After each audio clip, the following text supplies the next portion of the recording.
Hi YouTube, it's Alan Sugano. I'm the president of ADS Consulting Group, and today's topic is about classic teams, which won't be supported after, well, it's already passed, July 1st of 2024. So if you're running classic teams, you should upgrade before July 1st of 2024. And if you haven't, you should do it.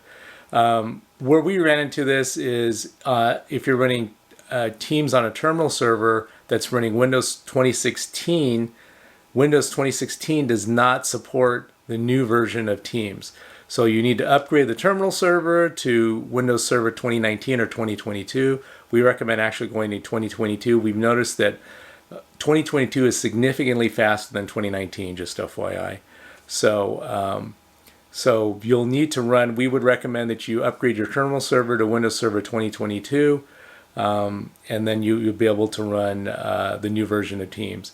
If you need help grading your terminal server, you can send an email to info@adscon.com.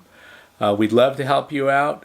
There's also this thing you have to do with Teams if you're running on a terminal server, which is enable what's called side loading. I'll put a link here to an article that helped us out to get Teams properly installed on a terminal server. So it hopefully will help you out if you're running into this issue. If you like this content, please boink, hit the subscribe button, boink, hit the like button. It does help out the channel.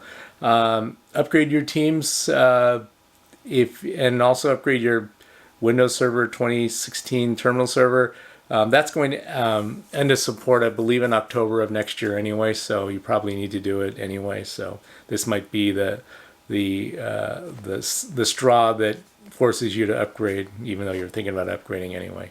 Okay, that's it. Stay safe out there. We'll talk to you soon. Thanks for listening.